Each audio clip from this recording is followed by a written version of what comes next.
Aqui é o Rafa e está começando mais um Depois de Horas. E hoje estou aqui com o Gabriel do podcast Zerando a Mesa. E, Gabriel, como vai, cara? Opa, tudo bom, Rafa? Tudo bem, ouvintes? Como é que vocês estão?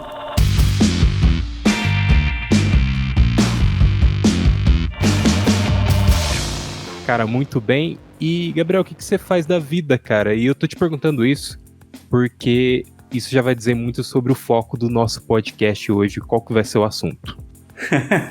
Legal. Bom, primeiro, muito obrigado pelo convite, fico bem feliz de estar aqui. O Rafa e eu, a gente já vem se conversando, eu diria que faz até uns 2 anos, talvez. Já, cara, tem 2 anos. Podcast, exatamente. E, entusiastas, né? Exatamente.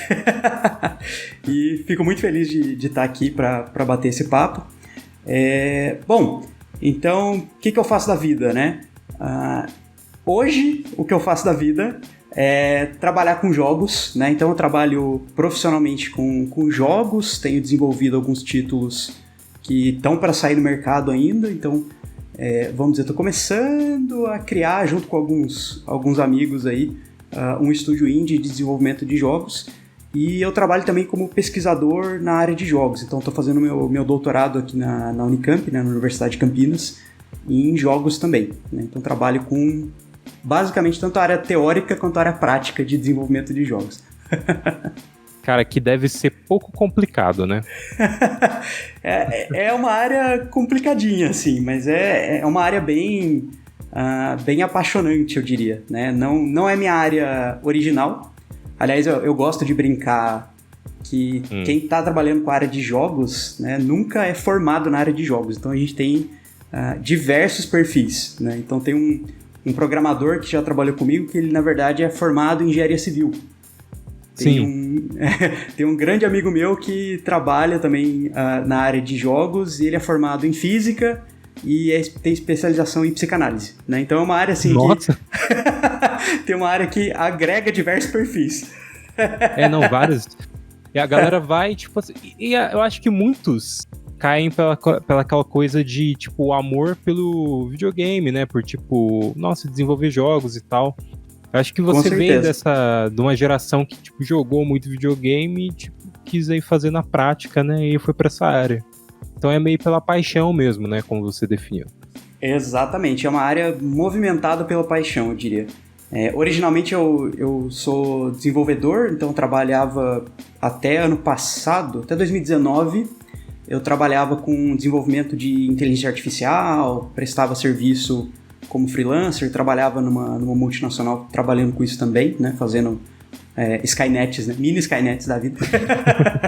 E aí um belo dia deu um estalo, eu estava numa disciplina de doutorado, e aí é o que você falou, aquela paixão voltou com tudo, porque era uma disciplina de jogos. Aí eu falei, quer saber? Vou pular fora e vou para essa área de jogos.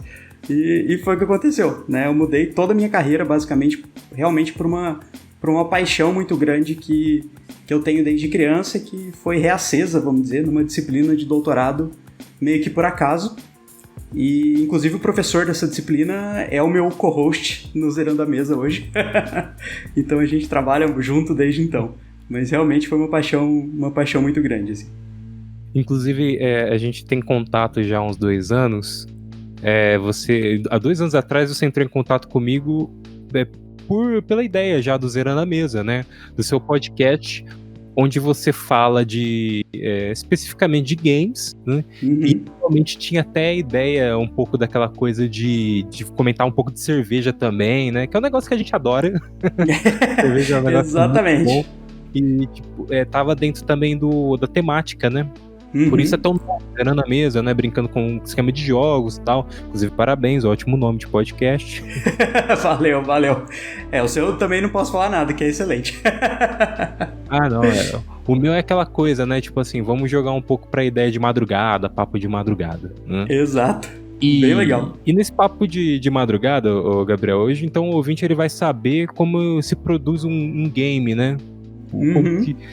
E o que torna um game bom ou ruim, ou que, tipo, aqueles bugs que surgem do nada, tipo, que pode... Essas curiosidades aí, eu não sei até onde a gente pode comentar sobre, mas... Não, claro. Cara, eu até comentei, deve ser um negócio difícil, né? Acho que você... Aliás, quais são os fundamentos básicos para uma produção de um videogame, somente de jogos indies? Quais são os fundamentos? Vamos comentar um pouco das áreas, né? Então, assim, uma das coisas que eu acho incrível da área de jogos é que ela agrega, como eu falei, ela agrega tanto profissionais de áreas diversas, mas porque ela exige disciplinas muito diversas também. Então, para você fazer um jogo, vamos dizer, minimamente aceitável, né? Ou um jogo como a gente considera hoje, vamos dizer assim, porque a gente pode tirar alguns desses elementos e ainda fazer jogos excelentes, mas quando a gente pensa em jogo, a gente normalmente pensa nos seguintes elementos. Então a gente pensa, em primeiro lugar, tem que ter uma estética, então tem que ter um artista, tem que ter alguém que entenda da parte visual para fazer esse desenho do jogo. Sim. Tem que ter som, preferencialmente, tem que ter alguma coisa ligada à área de som, inclusive essa coisa tem que ser casada com a parte artística visual, então você tem que pegar não só aspectos de som, de elementos sonoros, mas você também tem que saber casar isso com os elementos da estética, né, dos elementos visuais. Então também é uma competência que a gente tem que puxar de alguma forma, né? Falando de jogos digitais, a gente precisa do programador, né, alguém que de fato vai casar essas coisas, né, vai fazer aquele personagemzinho andar de um lado para outro na tela, quando você aperta o para direita, por exemplo, no seu teclado. Né, então precisa desse papel. E aí tem alguns outros papéis que vão aumentando a complexidade do jogo, mas assim, hoje eu diria que são bastante essenciais também. Alguém responsável pela parte de roteiro e de narrativa do jogo. Se você faz um jogo focado em narrativa, é importante que você tenha uma pessoa nesse sentido, ou que você entenda um pouco sobre estrutura de roteiro, de como montar uma história e assim por diante. Tem estruturas para isso, né? Não é só uma coisa que a gente sai escrevendo e acabou. Tem várias estruturas que a gente pode utilizar para melhorar uma história. Inclusive tem uma delas assim que quando você descobre, você fica extremamente decepcionado com todos os filmes que saem de Hollywood, porque eles seguem essa mesma estrutura. Então você já consegue prever o final de todos os filmes só sabendo essa estrutura, que é a jornada do herói. Mas... É a clássica jornada do herói, cai exatamente muito, né, dos games. Aliás, até essa comparação, tem muito a produção do cinema também, tipo, você fazer um filme são diversas áreas, né, departamento de design, né, de design de produção, departamento de áudio, o diretor é responsável por todas essas áreas, né, mas tem quem faz tem quem é a fotografia, então é de lei, né, já pros games também tem vários departamentos. É que assim, na produção aí é diferente, né? Porque a gente tá lidando com coisas diferentes, tipo programação e tal. Por mais que dentro do filme possa até entrar isso e na parte de efeitos especiais, né? Que a gente sabe que sempre entra. Mas aí é aquela coisa da interatividade, né? Que é o jogador. Aí, tipo assim, a gente tá falando de um negócio diferente. Um filme a gente só assiste, um game... eu, o Rafael e o Gabriel, a gente vai poder jogar, movimentar e tal, né? Tem aquela coisa da imersão, né? Exatamente. Então, assim, tudo que a gente precisa desenvolver num filme, a gente precisa desenvolver também num jogo, ou pelo menos são as áreas que a gente costuma desenvolver num jogo. Um jogo não precisa de todas essas áreas, vamos dizer, mas... e o que você falou, assim, o ponto principal é que tem um fator extra, que é a interatividade, e por isso mesmo a gente tem alguns papéis e alguns cargos extras. Então, por exemplo, o cargo que eu tenho atuado mais na indústria de jogos é o cargo do game designer, que é basicamente a pessoa que é responsável por juntar essas coisas de forma coesa e entregar uma experiência para o usuário, que aí tem tudo a ver com essa interação entre o jogo e o jogador. Então, quem que escolhe, por exemplo, por que o pulo tem uma certa altura? Né? É o papel do game designer, porque tudo aquilo vai contribuir com uma experiência. Né? Então, esse é um papel que talvez não tenha uma analogia tão clara no cinema, porque quem assiste uma obra artística no cinema, teatro, assim por diante, via de regra não determina o que vai acontecer. Né? Não é bem diferente na área de jogos, porque sem o jogador, um jogo provavelmente não vai existir. Existem discussões teóricas a respeito que eu não vou entrar aqui, mas né? o fator de interação nesse caso é bastante diferenciável ali em relação ao cinema, que pelo menos da forma que eu enxergo, né? E aí esse papel surge como principal, assim, dentro de um desenvolvimento de jogo. Tem que ter alguém para pensar nessa experiência mesmo do usuário. Então, quando a gente trabalha desenvolvendo um jogo, uma das coisas mais importantes é você sempre pensar assim, como vai ser essa interação com o jogador e principalmente qual é a experiência, qual que é a chamada que você quer fazer e assim por diante. Essa parte, inclusive, a gente tem no cinema, né? A gente trabalha pensando em experiências do espectador, mas a diferença é que num filme, tipicamente, a experiência surge através do espectador meramente assistir a obra, então ele tem um papel passivo. Agora, no jogo, não. A história e a experiência surge porque o jogador está lá, mexendo no jogo. Então é um pouquinho diferente também. Isso traz alterações bastante significativas também em outras áreas. Então, na área de música, por exemplo, na área de efeitos sonoros e assim por diante. Quando a gente pensa num filme, é fácil a gente imaginar uma trilha sonora de fundo, por exemplo. Agora, num jogo, talvez seja difícil você definir o que é uma trilha sonora, porque a trilha sonora pode estar muito ligada a um certo momento do jogo.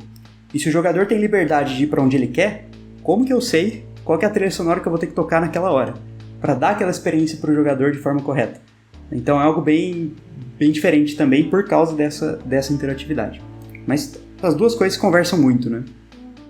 Sim, a parte de composição, então, nesse sentido, é totalmente diferente, assim. Nem totalmente, né? É a música. Mas pensando em um sentido mais amplo, né? Uhum. Porque a música, ela vai trilhar ali a todo momento de toda a jogatina, né? Tipo, toda aquela fase ali, né? Exato. Geralmente é separado por fases. Então é um negócio bem diferente do que, tipo, alguns momentos pontuais ali do cinema. Exatamente. Até dentro do cinema, aliás, dentro dos games, né, a gente tem assim como o cinema, né, fazendo essa relação, a gente tem uma evolução natural com o tempo que permitiu que os filmes, que os games tenham roteiros muito cinematográficos, né? Hoje em dia a gente usa até essa expressão. Sim. E isso acabou meio que expandindo, né? Uhum. E acho que um grande exemplo, até um exemplo recente, porque eu joguei esse jogo recentemente, que foi o Last of Us 2, né? Last of Us o primeiro, é considerado por muitos o maior jogo de todos os tempos. Só que eu, Rafael, por mais que eu não seja um grande gamer, particularmente eu não acho, porque eu acho que ele ganha muito pela parte do roteiro. Toda uma parte do jogo, né? É um dos departamentos, né? Uma das partes. Só que... Com certeza. Será que isso realmente faz o jogo ser o melhor ou não? Porque hoje em dia, jogando o primeiro Last of Us, mesmo a parte remasterizada, né, a versão remasterizada, a gente tem algumas limitações, né? Que é aquela coisa da evolução natural. Então, tipo, você jogar hoje em dia o segundo, óbvio, tem essa melhora na jogabilidade. E aí eu acho que acaba pesando. Então, tem essa coisa, né? Às vezes até essa abertura que os games deram para esse roteiro mais cinematográfico, também acho que colaborou até meio que para, assim, as pessoas meio que relevarem essas limitações de jogabilidade, né? Sim. Se a gente pensar lá no início, tipo anos 80, lá no Pong é anos 80 ou anos 70? Não sei se estou falando besteira. Eu não vou lembrar a data certa. Transição, acho que mais ou menos ali, Atari, anos 80, lá naquela época, era uma outra coisa, né? Não se pensava, tipo assim, vamos fazer jogos cinematográficos, né? Uhum. Então, era bem diferente nessa época também, e como você comentou, tem indústrias da área de jogos, empresas da área de jogos, que trabalham muito ligados a roteiro, que trabalham muito ligados a grandes produções, que são essas empresas que a gente chama de títulos AAA. Então, a lot of time, a lot of money, and a lot of resources, né? Eles têm tudo. E aí, sim, eles podem contar realmente com uma produção estilo de Hollywood, porque eles têm toda essa verba. E aí, com certeza, o roteiro vai destacar, porque eles têm, não um roteirista, eles têm uma equipe de roteiristas para desenvolver isso. Eles têm uma equipe de programadores, eles têm uma equipe de artistas fantásticos para fazer toda aquela arte que eles fizeram, não só no The Last of Us, mas também em outras franquias, como God of War, Assassin's Creed e assim por diante. São jogos AAA, justamente pela produção, né, pela dificuldade da produção. E, inclusive, eles tentam trazer vários elementos de Hollywood, até mesmo contratando atores. Então, vários atores já participaram de gravações de jogos, de títulos de jogos. Eles põem aquele mesh, né, aquela grade. Captura de movimento, né? Exato, você captura o movimento do artista e você faz um personagem a partir daquilo. Quer dizer, eles tentam puxar muito esses aspectos de Hollywood, né? Mas é o que você comentou, assim, nem sempre você investir muito num aspecto, mesmo que você tenha muito dinheiro, pode dar certo, né? Então, um exemplo que me vem à cabeça de cara, que hoje eu acho que é o maior exemplo de problemas na indústria de jogos, é o Cyberpunk 2077, que é um jogo que está sendo esperado, pelo menos eu estava esperando desde 2013, eu acho, exatamente, né? E saiu um jogo cheio de bugs, cheio de erros, que recebeu várias críticas e ainda recebe várias críticas porque os erros ainda não foram arrumados.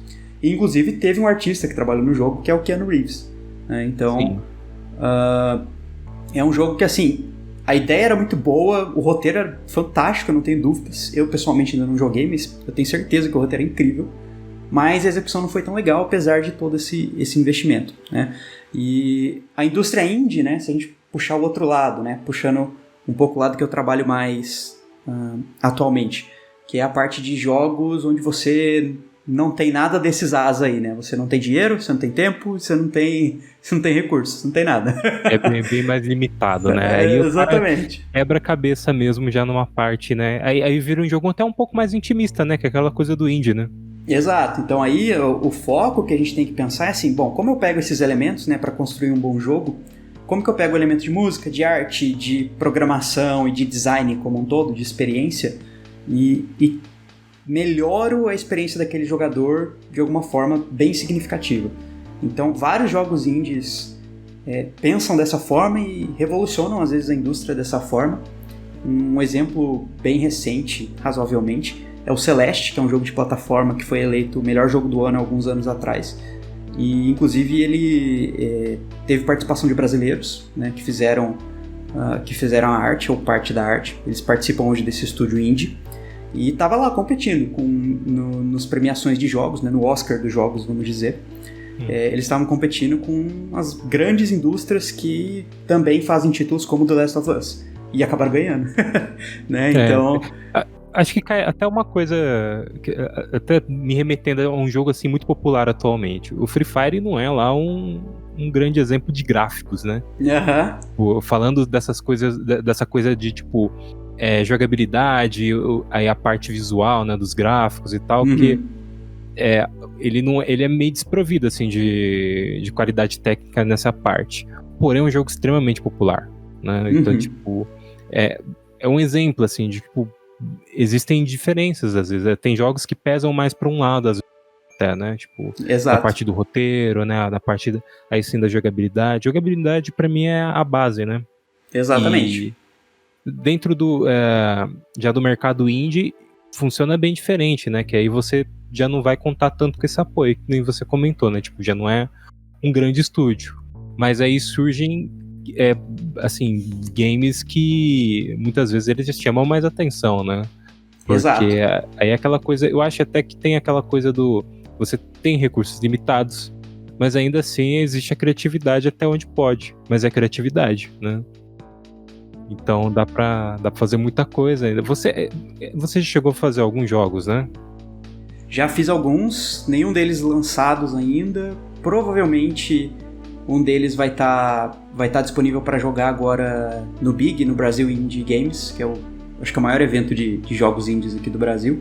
Vai estar disponível para ser jogado gratuitamente, mas ele ainda não está lançado oficialmente. E tem um outro que está no forno, trocadilho pun intended aqui, mas é um jogo estilo Overcooked, né? E a gente está desenvolvendo também com uma comunidade até bem ativa ainda esse ano, para lançar no final do ano, começo do ano que vem.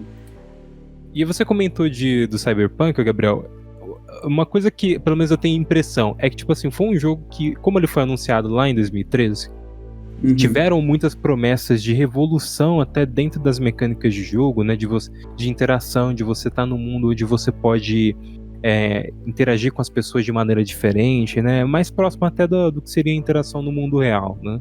Acho que essas promessas assim de evolução no mundo dos games, acho que foram uma das coisas que mataram um pouco o jogo, né, porque no fim ele não conseguiu cumprir nada disso, fora o atraso, né. Então, eu não sei qual que é a sua opinião sobre, mas não tem essa coisa também que às vezes o cara quer... Acho que ele quis cantar muita bola. Acho que podia fazer muita coisa ali. Então, esse é um grande erro das grandes indústrias, vamos dizer, das indústrias AAA que a gente tá comentando aqui. Então, como eles têm muito dinheiro, como eles têm muito recurso, como eles têm tempo para desenvolver, eles automaticamente assumem que tudo que eles fizerem vai ser um grande sucesso ou vai dar uma boa grana. O que não é mentira, né? De fato, eles tiram uma boa graninha daquilo ali. Mas, às vezes, isso faz com que eles gerem um buzz ou gerem um marketing que é desproporcional ao que eles de fato planejam fazer ou que eles têm tempo de fato para fazer. A indústria de jogos, nesse caso, falando do lado negro da indústria de jogos, ela é conhecida por ser uma indústria que tem uma prática que a gente chama que é a de crunch, que é você pegar, por exemplo, programadores, artistas, desenvolvedores e game designers no finalzinho do prazo de entrega de um jogo e botar eles para trabalhar assim, quase 24 horas, né? Por um mês inteiro, 2 meses inteiros, então arregaçar mesmo, tirar tudo possível daquelas pessoas para fazer o jogo sair a tempo, né? Então, essa é uma prática péssima na indústria de jogos. As empresas grandes, a Ubisoft e outras, já inclusive sofreram processos jurídicos em relação a isso, para evitar esse tipo de coisa, porque realmente é uma atitude desumana. E isso acontece porque eles têm essa necessidade, talvez, de introduzir novidades no mercado, porque eles estão competindo contra as empresas grandes, e isso gera essa confusão, vamos dizer, ou gera uma expectativa que é desproporcional ao que é entregue, ou é acordado uma data de entrega que eles não vão conseguir chegar, não podem mais fazer crunch, porque já fizeram, e aí não chega no que deveria ser, né? Isso é bem típico de acontecer. Um exemplo também que aconteceu alguns anos atrás, eu não sei até se você ou seus ouvintes se lembram dele, mas era um jogo chamado No Man's Sky. Então era um jogo de exploração. Era um jogo de exploração espacial, onde o mundo, particularmente que você estava atuando, ele era gerado automaticamente enquanto você jogava. Então era um negócio fantástico. Ele gerava todo mundo à medida que você ia explorando ele, e era gigantesco, assim. Na prática ele é quase infinito. E o hype foi muito grande, né? Criaram um buzz gigantesco. E quando entregaram o jogo, não era nada do que se esperava. Teve uma galera, assim, vários jogadores pediram dinheiro de volta. E eles demoraram alguns anos para se recuperar. Agora o No Man's Sky, eu ouvi dizer que tá bom, né? Então, assim, eles lançaram esse jogo... Né? Exatamente, faz, sei lá, 2017, alguma coisa assim, né? Então, assim, faz um tempo e eles tiveram que recuperar um bom tempo, assim, e perderam muita credibilidade, né? Isso porque ainda, teoricamente, não era um estúdio AAA, é um estúdio indie, eu diria. Indie hoje é um termo muito fluido, né? Indie é basicamente o que não é aquelas indústrias gigantescas, mas não quer dizer que é um time pequeno também. Às vezes tem times grandes, né? Só que eles não chegam mais a uma Naughty Dog. Até citei o Last of Us, essa péssima prática de exploração dos funcionários. E surgiram algumas informações da Naughty Dog fazer isso, né? Nas produções do Last of Us 2, acho que até dos últimos Uncharted. Então causou um mal-estar, que é realmente um negócio péssimo, né? Sim, então criar esse hype é ruim. E o que eu acho mais engraçado é que, assim, essa quebra de expectativa normalmente acontece nas empresas AAA, nas empresas grandes que têm dinheiro para investir em marketing. Eu entenderia que seria mais natural nas empresas indies, porque se você não tem muita grana para comer de conversa, é bom que você divulgue o quanto antes o seu jogo para ver se vai ter gente que vai comprar. Porque afinal você tem que, né, comprar o seu almoço no dia seguinte. Então, seria comum, deveria ser comum uma prática dessa na indústria indie, mas isso não acontece. Isso só acontece realmente em empresas grandes que teoricamente têm verba e têm porte para evitar esse tipo de situação, né? Então é um fato bem curioso, eu diria. Acho que serve até de uma lição, né? Acho que jogos como o Cyberpunk servem de uma lição, né? Do que você pode prometer, né? E tipo, do marketing em volta de um jogo. Que no Exato. fim antes mesmo de sair, pelos vários adiamentos, já causou um mal-estar, né? Então, tipo, já foi uma propaganda contrária. Né? Com certeza. E não valeu muito. Nesse sentido de jogos com mundo aberto, um jogo muito popular é o Minecraft, né? E sempre me vem à cabeça como um jogo onde você tá podendo explorar ali, assim, de maneira meio que limitada. Não é lá um jogo conhecido por gráficos, né?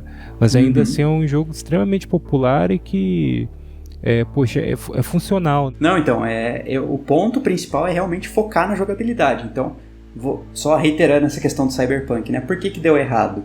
Porque os jogadores esperavam um certo nível de jogabilidade e receberam um nível abaixo.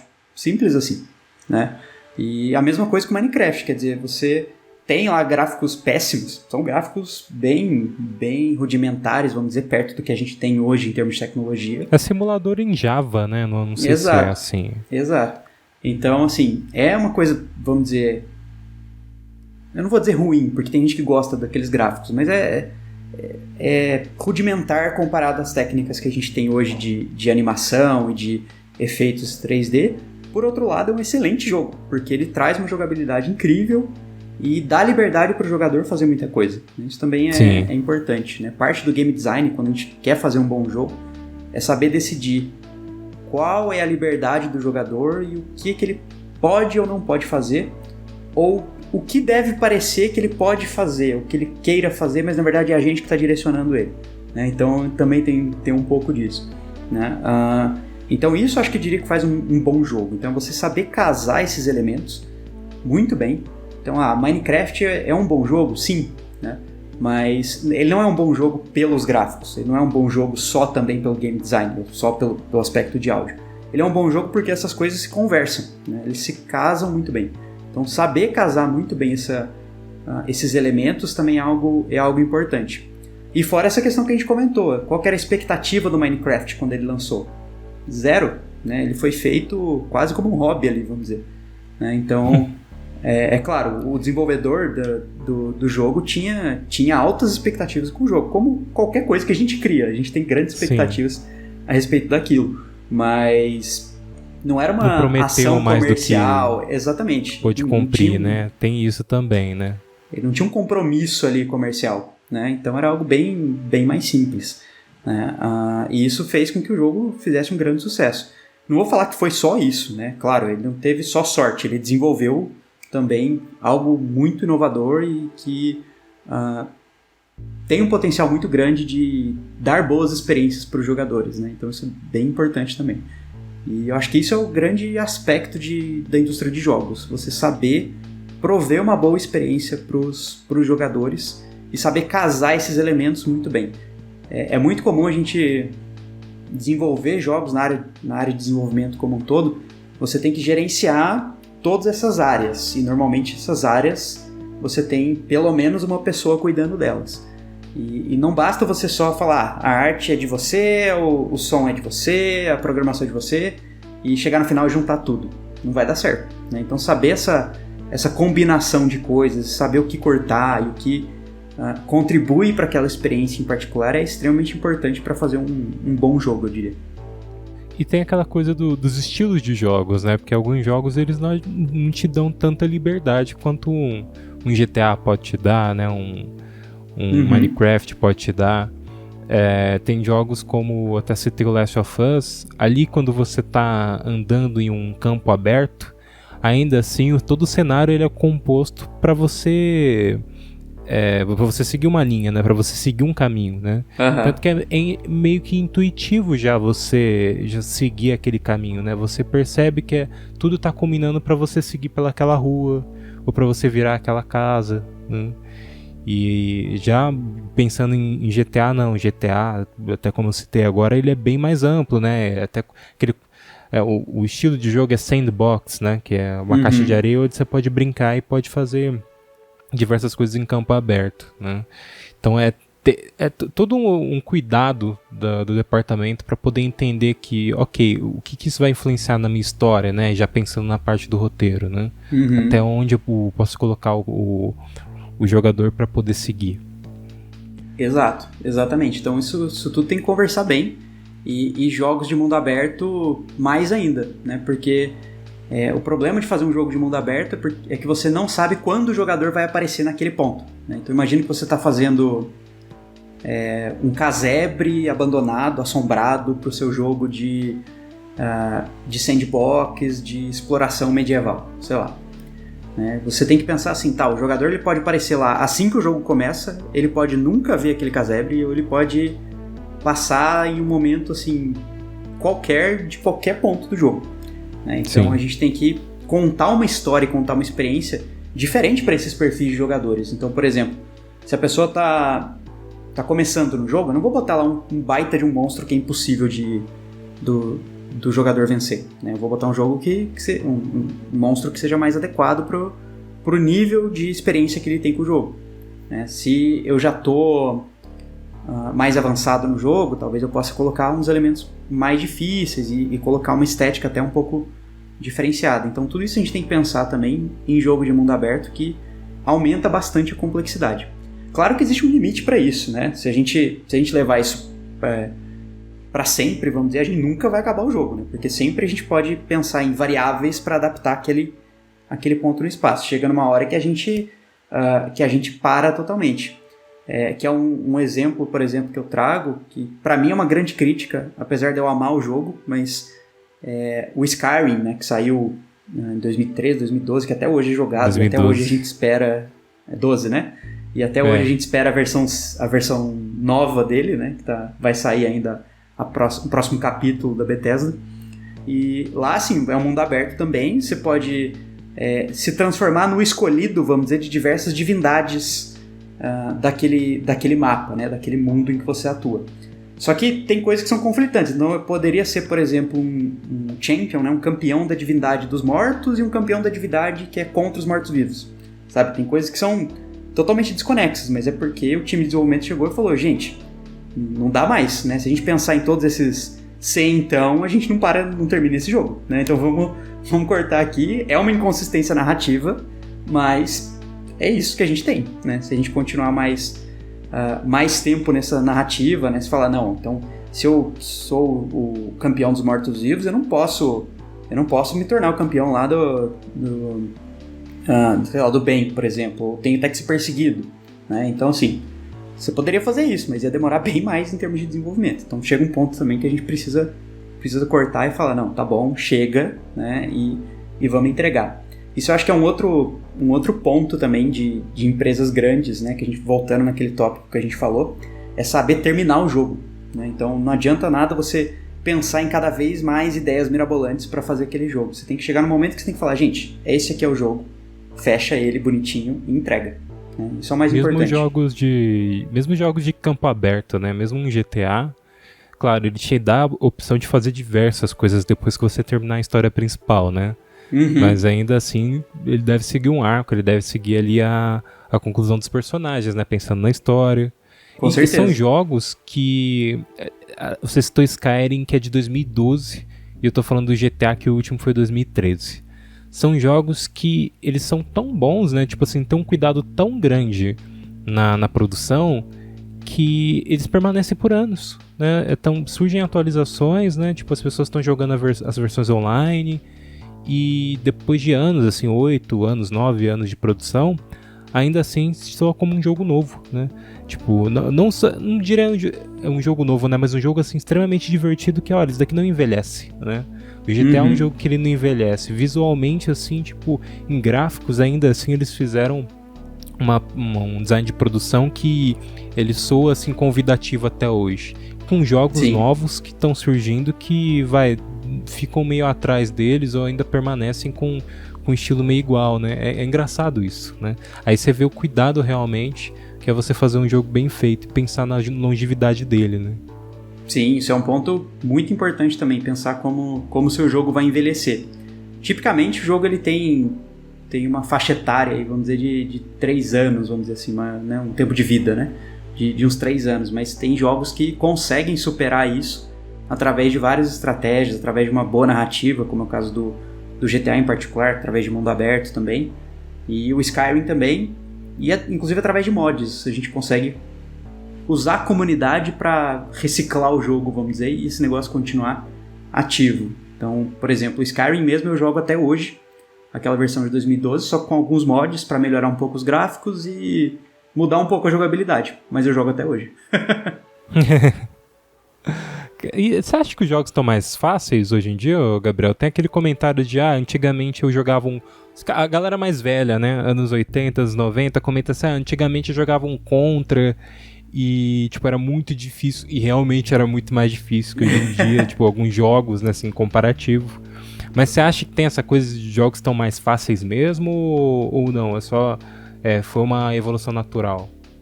Olha, eu não diria que os jogos estão mais fáceis. Eu acho que os designers aprenderam a fazer um jogo com um nível de uma curva de aprendizado menor, assim. Inclusive, eu tô nesse momento também. Então, quem faz jogo comigo sempre reclama que eu faço as coisas muito difíceis, assim. Aí eu tenho que dar uma diminuída. Mas eu acho que é natural, assim, é um processo natural da gente descobrir estilos diferentes e começar a desenvolver jogos que tragam outras experiências que não o nível de dificuldade. Então, quando a gente fala de jogos antigos, como Contra, por exemplo, a gente tinha várias restrições tecnológicas que, os caras tiraram ali leite de pedra para fazer os jogos, né? E era uma coisa fantástica. Se a gente pegar o Super Mario tem um tamanho de arquivo minúsculo em termos de cartucho e assim por diante, de asset de jogo, né? Os pixels que compõem ali.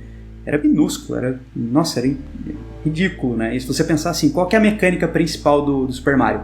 Pulo. Você pula. É isso que você faz no Super Mario, né? E consegue, assim, conseguir uma longevidade, assim... Exato. Se você jogar um Mario World, tipo assim, é pulo, só que o que você consegue fazer e os mundos por onde você passa, né? E é um jogo que na parte da história... não tem lá uma grande história, né? Exato, exatamente. Então, nessa época, a gente tinha muita limitação, e aí, assim, eles fizeram assim, um trabalho incrível, inacreditável, com muito pouco, né? Só que hoje, como a gente tem mais complexidade de coisas, a gente pode tirar o pé um pouco, pelo menos essa é a minha opinião, do desafio bruto, vamos dizer, né? A não ser que a experiência do jogo seja o desafio bruto, né? Vou dar um exemplo, que é a franquia do Dark Souls, que todo mundo reclama que é ultra difícil e você passa muita raiva. Eu, pessoalmente, nunca joguei. Mas ela é feita para ser dessa forma. Então, foi uma decisão de design. Agora, tem muitos outros jogos que, assim, eles são mais fáceis? Talvez. Mas eles entregam outras experiências, né? O foco deles não é ser difícil. O foco deles é entregar alguns outros aspectos. Claro que, assim, existem indústrias que abusam disso. Então, tem aqueles jogos que você joga com cartão de crédito, né? Então, na prática, você paga para ter as coisas lá e você vai crescendo. Isso não é uma prática que eu considero legal, mas tem vários outros jogos que não são difíceis, mas também não quer dizer que são ruins, né? Então, tem esse equilíbrio, vamos dizer, entre o que você quer entregar e para que lado você quer pesar, né? Então, hoje a gente tem essa liberdade, né? Antigamente a gente não tinha. Esses jogos que eles cobram geralmente pra você desbloquear personagens e tal, já foi feito pensando naquilo mesmo, né? De tipo, te arrancar dinheiro, né? Exato. A real é essa, exatamente. Não é um negócio assim de, vou entregar uma obra completa, né? Exato. Tem alguns que ainda fazem de maneira um pouco mais sutil, né? Ainda assim você, é um personagem ou outro, tipo, e você pode ainda com evoluções no jogo conseguir isso, né? Só que muitos não, tipo assim, o desbloqueio é por compra e tal. Isso me lembra, tem uma reclamação muito grande que o pessoal tem do Mortal Kombat 11, né, que é a última versão do Mortal Kombat, que eu acho um jogo incrível, né? Como jogo de luta, assim, eles cumpriram um papel, assim, o que você vê ali são artes marciais, você vê variações em jogos de luta que você... pode desenvolver a sua forma de lutar, né? Tipo assim, foi um jogo muito bem produzido. Mas ele tem diversos personagens que você tem que comprar. São personagens assim que, pensando no modo história, né? Que ele tem um modo história dele. Às vezes nem são personagens tão importantes assim, mas por você jogar com eles você tem que comprar. Os recursos fica muito mais fácil. de você conseguir, através de pagar mesmo, mas se você for jogar o jogo, tipo assim, tentar fazer as evoluções, tipo, desbloquear algumas coisas, acaba sendo muito difícil. Aí vai no nível de dificuldade de, tipo assim, ele tá te colocando na posição de que você vai ter que jogar que nem um louco, ou se você não jogar que nem um louco, você vai ter que comprar. É assim. Foi uma reclamação, assim, tipo, é injusto, né? Você tá colocando a pessoa na situação de, pô, vou acabar... A não ser que a pessoa não tenha vida, né? E não jogue. Tipo, Exatamente. Um trabalho, fica o dia inteiro jogando. Exato. Então, assim, tem jogo que é assim, e assim, nada contra a pessoa cobrar por alguns aspectos do jogo. Pelo contrário, a gente tem que pagar as contas. Claro, mas tem com certeza. gente que abusa, né? Então, isso é um problema, assim, nos jogos atuais. Hoje eu acho que até tá diminuindo um pouco, vamos dizer, pelo menos em títulos que trazem um impacto, assim, eu diria que tá diminuindo.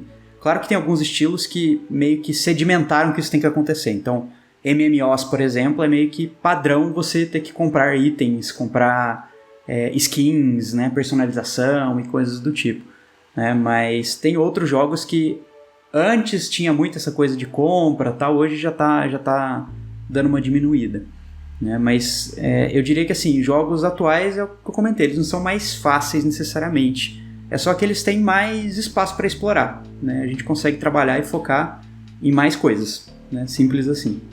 Muitas coisas estão balanceadas também, né? A dificuldade dele é uma dificuldade. Só que Exato. a sua habilidade, né? E a evolução que você tem durante o jogo, porque tem muitos jogos que de início você não sabe jogar bem ainda, não se acostumou. Mas conforme você vai sendo colocado em níveis de dificuldade, isso vai te fazendo evoluir. E aí, quando chega no final, né, você tem um boss final que é muito mais difícil do que se você tentasse enfrentar a primeira parte do jogo, né? Tem aquela coisa de você ensinar também, né, ao longo do jogo, como se joga ele. Sim. E por isso que de início, né, aquela coisa básica, né? Por isso que de início a gente tem várias explicações, assim, eles colocam uma dificuldade, tipo um monstro pra você enfrentar, ou sei lá, um infectado no Last of Us pra você enfrentar, que é algo muito simples, só que ele só serve para poder te ensinar como que você vai atacar outros infectados, né? E quando surgir alguém, tipo uma criatura um pouco mais difícil, né? Você aprendeu de início. Exato. Então, tem tudo isso, né? Acho que e o contra, cara, eu citei um exemplo também meio absurdo, né? Porque levando em consideração, assim, é um jogo bem difícil, né? Sim, é um jogo complicadinho. Você tem jogos assim que são os seus favoritos? Aliás, qual que foi?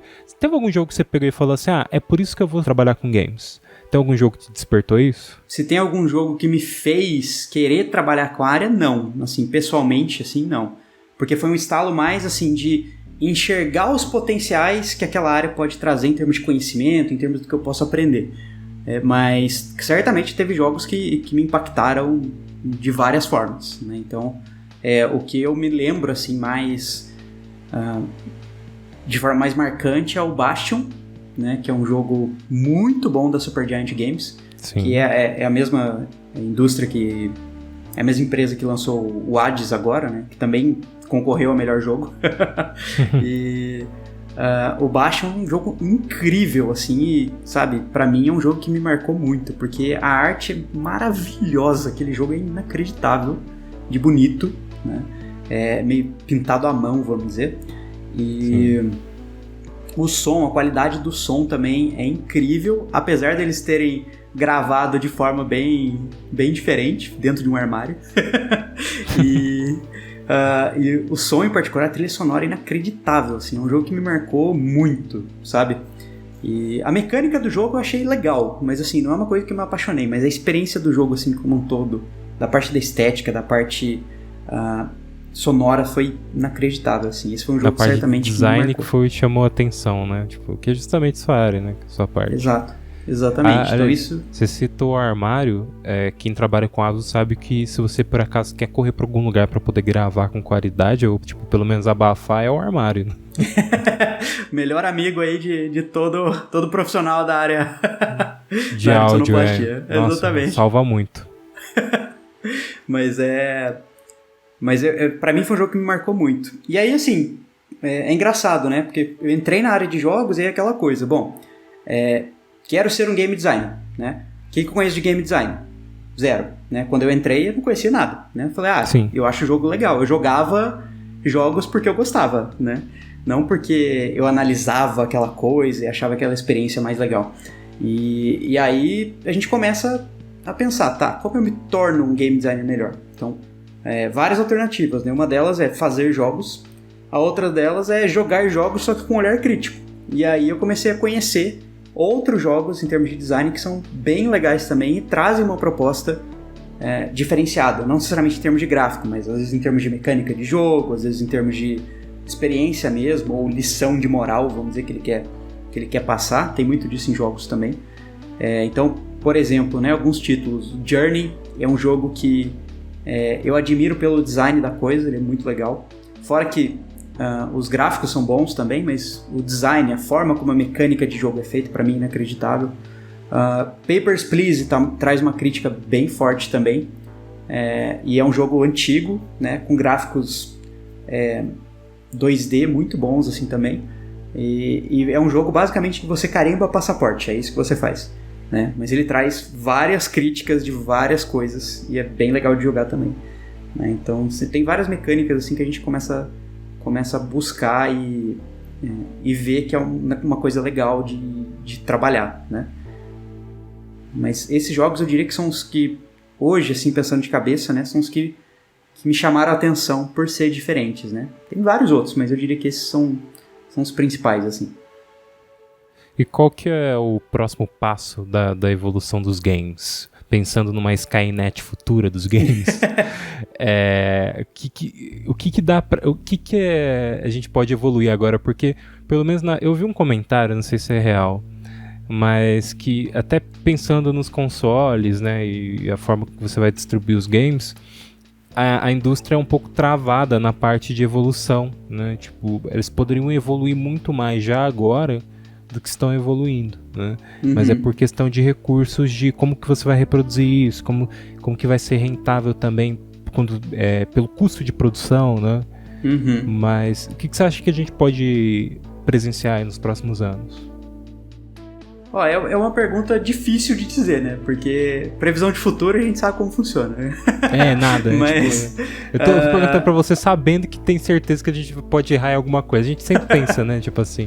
Exatamente. Mas assim, coisas que... só pra dar um exemplo, né? Coisas que sempre estão vindo e até hoje não vieram direito, né?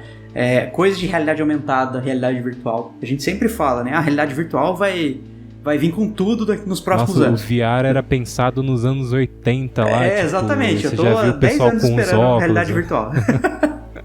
Né? E assim, tem muita coisa de realidade virtual legal? Tem, né? Tem inclusive jogos brasileiros bem conceituados de realidade virtual.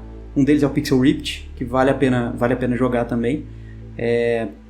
Mas assim, são tecnologias que ainda não... Eu diria que não pegaram 100%, né? Precisa evoluir. Então, pegando historicamente, é muito provável que essas tecnologias, pelo menos, tenham uma curva de hype de novo. Então, vai começar a crescer, depois vai dar uma caída. Eu espero que isso realmente se sedimente de alguma forma e a gente comece a trabalhar com mais jogos nesse sentido. Mas o que você comentou da parte da indústria não evoluir em termos tecnológicos, vamos dizer, o quanto ela poderia, eu acho que tem muito a ver também com a exigência do jogador, vamos dizer. Então, talvez, claro, tem perfis de jogadores que preferem gráficos melhores o tempo todo, né? Então esse é um perfil muito, muito claro de jogador. Mas tem muitos jogadores que querem ter uma experiência melhor, né? E como a gente comentou, uma experiência melhor não está ligado só a gráfico, não está ligado a só a roteiro, não está ligado a só qualidade de áudio necessariamente, está ligado a outros aspectos, né? Então, assim, eu diria que o perfil de consumo deu uma mudada também. Então as pessoas hoje elas não estão mais preocupadas 100% em algo de excelente gráficos e assim por diante, né? Então, só para dar um exemplo mais recente, um dos jogos indies que, se eu não me engano, nos últimos meses foi um dos mais baixados da Steam, é o Valheim, que é um jogo baseado na mitologia nórdica. Os gráficos são 3D, mas assim, são gráficos 3D, eu diria assim, fracos, né, entre aspas, em termos de tecnologia, quando comparados à tecnologia que a gente tem hoje para fazer esse desenvolvimento, né? Eles não usaram as melhores técnicas, os melhores conceitos de modelagem assim por diante. No entanto, é um jogo que está fazendo um sucesso absurdo, né? Mas por quê? Porque o perfil do jogador mudou também. A gente está aceitando coisas diferentes, né? Não vou falar piores, porque não são piores, né? É uma coisa diferente, né? A gente não está esperando necessariamente gráficos melhores. A gente está esperando jogos melhores, né? E essas coisas não andam junto, né? Uma ajuda a outra, mas elas não são 100% unidas, né? O próprio exemplo que eu trago, por exemplo, nós somos uma indústria hoje que a gente trabalha, falando pessoalmente, né, dos nossos projetos, a gente trabalha com pixel art. Sim. Né? Qual que é o espaço de pixel art hoje em dia, se a gente pensar em termos de tecnologia, né? A gente poderia pensar, putz, mas pixel art, a gente está em 2021 e ainda se fala de pixel art, a gente já tem 3D ultra realista, né? Por que vocês estão fazendo coisa em pixel art? Porque tem um certo público, né? Não vou falar que é o mesmo público, não é, né? É um público menor. Mas as pessoas jogam pela nostalgia, elas jogam porque sabem que o foco do jogo vai estar em outra coisa, né? Ou sabem que a própria arte 2D é bonita por si só. Ou a gente traz uma revolução nessa estética. Então, tem jogos que estão saindo agora que mistura pixel art com perspectiva 3D, né? E fica um negócio bem diferente. Tipo, é como você ouvir um vinil, mesmo você tendo Spotify hoje em dia, né? Exatamente. Existe a particularidade de como você vai ali reproduzir ou como você pode produzir. O pixel art, ele tem propriedades, só ele tem, né? Tipo, características que só ele tem, e ele tá beleza, né? Exatamente. Os games também, Gabriel, eles, hoje em dia são usados muito tem até um termo pra isso, que é gamificação. Que é pra parte de ensino também, né? A gente tem usado games para poder ensinar as pessoas e funciona, né? É funcional, né? Porque é aquela coisa que eu tinha até comentado sobre o início de um jogo, ele tipo vai te preparando à medida que você vai avançando para você melhorar cada vez mais nele, né? Para você adquirir informações externas e você aprender coisas externas também vale, né? Vale, assim, eu sou um grande advogado a favor de jogos educacionais. A minha pesquisa no doutorado é ligada a jogos educacionais. O primeiro jogo que eu desenvolvi é um jogo educacional, que é esse jogo que vai tá no Big nas próximas semanas.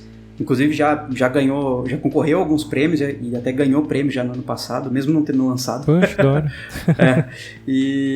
Expectativas aí. Exatamente. Inclusive no Big a gente está concorrendo a melhor jogo educacional. Vamos ver se vai dar certo. E a ideia assim, do jogo educacional é realmente transmitir alguma coisa além do mero entretenimento, né? Então seria essa basicamente a principal premissa de um jogo educacional. Quando a gente fala em jogo educacional, as pessoas também têm um certo preconceito, né? E eu entendo 100% esse preconceito, porque jogo educacional hoje virou sinônimo de jogo chato, né? Então, assim, quando surgiu esse conceito lá atrás, falaram, vamos usar jogo para aprendizado. E aí definiram, jogo educacional é um jogo que vai além do entretenimento. Eles inverteram esse além, eles colocaram, né, menos o entretenimento, né? E a pessoa não se diverte jogando o jogo, né? Botaram basicamente um PowerPoint lá, onde a pessoa controla um personagemzinho para aprender. E é isso, né? Sim. Essa é a definição tradicional que a gente tá acostumado. Dá uma quebra até, né, a expectativa da quebra, né? Que o jogo ele precisa ter também a diversão, né? Exato. Então, assim, uma perspectiva muito grande que eu enxergo, inclusive nos próximos anos, certamente vamos dizer, um renascimento desses jogos educacionais, só que com um outro viés, né? Parte da minha pesquisa, inclusive no doutorado, é justamente para ajudar, em termos de teoria e de prática, a desenvolver jogos que tenham esse novo viés. Que é um viés assim, é um jogo educacional? Você aprende alguma coisa? Sim. É um jogo ruim? Ou seja, não te dá entretenimento? Jamais, né? Um bom jogo educacional entrega entretenimento primeiro, depois ele te ensina alguma coisa, né? Então, o jogo Journey, por exemplo, eu poderia classificar nessa categoria, né? Porque você aprende alguma coisa com esse jogo, né? Pode não ter sido a intenção do designer, mas você aprende, né? E tem vários jogos nesse sentido, né? Que você tem algum aprendizado até de vida, assim, vamos dizer, né? E não quer dizer que você não esteja se divertindo com aquele jogo, né? Eu vou dar um exemplo ainda mais antigo, tá? Quem aqui não conhece Banco Imobiliário, né? Banco Imobiliário, exatamente. Banco Imobiliário, as raízes do Banco Imobiliário, né, vamos dizer, os avós do Banco Imobiliário, foi um jogo criado como parte de uma tese de doutorado para ser uma crítica à distribuição de renda na economia, se eu não me engano, da Inglaterra. Sério? Então, assim... Caraca, cara. Então, assim, ele surgiu como um jogo sério, né? E foi evoluindo até ser o que é hoje, né? E se você Todo mundo pensar... jogando sem ter noção desse fundo, né? Exato. E se você parar pra pensar, faz todo sentido. Porque quando você joga banco imobiliário, quanto mais propriedade você tem, mais fácil é de você ter outras propriedades, né? E quem tem pouco dinheiro não consegue muita coisa, né? Então essa é a grande crítica. Cara, incrível. Lembrei de um jogo. Olha só. Assistia bastante Luta Livre, né? Tem até um podcast aqui no Depois de Horas que o Léo, que é um amigo que eu conheci através da Luta Livre, né, pra gente assistir, ele explicou como que foi ele ter ido pro Canadá treinar Luta Livre, enfim. E tipo, eles me indicaram na época, essa galera me indicou um jogo que era um simulador onde você simulava a administração de uma empresa de luta livre. Porque tem os programas, até esqueci o nome do jogo, mas tem os programas, as exibições, né, das lutas, e tem também a administração que tem que ser feita para os house shows, né, que são os shows menores, e aí esses shows eles vão nas cidades e tal, e ali no simulador você era o administrador geral, então você era responsável por organizar os programas, você criava os programas de luta livre, você conversava com a TV para poder colocar em determinado horário, você criava ali a rivalidade entre os personagens para chamar mais atenção, né? Então, tipo, dependendo se você colocasse uma rivalidade ali entre os dois lutadores que não eram tão bons, isso poderia não chamar tanta atenção, ou se você desse o título para alguém, poderia, tipo, chamar mais atenção, então isso daí te alavancava mais, e aí você, consequentemente, ganhava mais dinheiro, né? Era medido por isso, né? Era medido por dinheiro.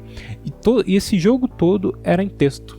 Não era... Você clicava nos botões, você colocava ali só as opções, não tinha quase nem... Acho que não tinha imagem, pelo que eu lembro. E assim, pra gente que era fã, era muito divertido. Você tava brincando só com o conceito, mas você não tava nem brincando com o visual, era mais o conceito ali do jogo. Acho que tem meio que essa coisa assim de tipo... brincar de situações reais, tipo assim, vai ao banco imobiliário ou o jogo da vida, né? Sim, exatamente. Então assim, eu acho que jogo educacional hoje, né, a gente tá caminhando, eu diria, aos poucos para esse tipo de experiência. Então a pessoa... É aquele jogo assim, que se você não prestar atenção, você não vai aprender nada, mas você pode aprender com ele também, né? Então é um pouco nessa linha. É principal, é necessário também que você se divirta jogando, né? Porque senão não funciona, né? Aquela coisa da gamificação de ser divertida é o que faz você aprender, né? Exatamente. De uma outra maneira. Gabriel, a gente vai encerrando já o cast. E a gente tá chegando já mais ao final. E, cara, eu já agradeço a participação e, tipo, também a aula que você deu em relação à produção de games, porque a gente senta, começa a jogar e sabe muito da parte da jogabilidade, né? Mas o por trás, o que deve ser pensado, assim, é sempre interessante. Isso pra tudo, né? Eu sou apaixonado por cinema, gosto muito de correr atrás de informações de produção e tal. E dos games também não fica atrás nessa curiosidade. E bem legal. Eu até comentei do seu podcast, né, o Zero na Mesa, lá o pessoal aí sim vai ter assuntos mais diversos do mundo dos games, vai poder aprender cada vez mais sobre onde você pode ser encontrado, cara, onde que o podcast tá. Antes de mais nada, Rafa, brigadão pelo convite, fiquei bem animado, pra mim é um prazer estar aqui muito grande. E é um prazer depois grande de muito também. Tempo, né, cara? Já do convite, ficou desde o final do ano passado. A gente tá gravando aqui em abril de 2021, dezembro, né, de 2020, a gente tava conversando sobre essa gravação. Não, normal. O Zerando a Mesa a gente ficou matutando também por um ano antes de realmente gravar o primeiro episódio. Então, faz parte do processo de desenvolvimento. Sim. Mas agradeço bastante, assim, pra mim é um prazer muito grande estar aqui. E pra mim é um prazer muito grande falar sobre jogos também, diversos aspectos. O Zerando a Mesa vocês podem achar no Spotify, né, no Zerando a Mesa mesmo, @Zerando a Mesa. Na verdade, vocês podem achar em quase todas as redes sociais como @ZerandoAMesa. Então, agora a gente está passando por um momento novo, então a gente tem a proposta de um papo de boteco sobre desenvolvimento de jogos, então a gente chama convidados da indústria, todos esses tópicos que a gente comentou aqui, né? A gente tem algum especialista na área para falar alguma coisa a esse respeito dentro de alguns episódios em particular. E hoje a gente está abrindo também para Twitch, para YouTube, então quem quiser acompanhar a gente diretamente por lá enquanto a gente está gravando o episódio, a gente também tem essa liberdade. E quem quiser me acompanhar nas redes sociais também, eu estou costumando postar coisas de game design, dos últimos projetos que eu estou desenvolvendo, dicas de jogos e assim por diante. Vocês podem me achar no GCTUCCI, GCTucci, que é o meu sobrenome, né? Tucci. Sim. E vocês podem me achar em qualquer rede social também por esse @. E eu vou convidar o pessoal também além de acompanhar o trabalho do Gabriel, acompanhar as redes sociais do Depois de Horas, né? Que eu sempre posto alguns conteúdos exclusivos lá. Você que está apenas ouvindo, tem a versão em vídeo também. Então ela está presente no youtube.com/Depois de Horas, se inscreve lá. Tem os podcasts completos, tem também as versões em trechos, né? E dentro do Instagram e no Twitter eu acabo também sempre publicando conteúdo a mais, faço algum comentário às vezes sobre alguma coisa relacionada aos podcasts, ou a podcasts em geral também, às vezes eu faço alguma recomendação de um podcast e tal. Vai estar lá a recomendação também em breve do Zerando a Mesa, né? Então, @Depois de Horas. Cara, que isso, é sempre parceria aqui, né? E sempre comento que você vai voltar, Gabriel. Opa, fico feliz, fico bastante feliz. Já fica o convite pro próximo podcast já. Excelente. Então estaremos juntos novamente. Muito obrigado pela presença. Obrigado quem estiver ouvindo a gente até aqui, muito obrigado. Tamo junto, gente. Até o próximo Depois de Horas, que é na próxima sexta, meia-noite. Não fique com medo.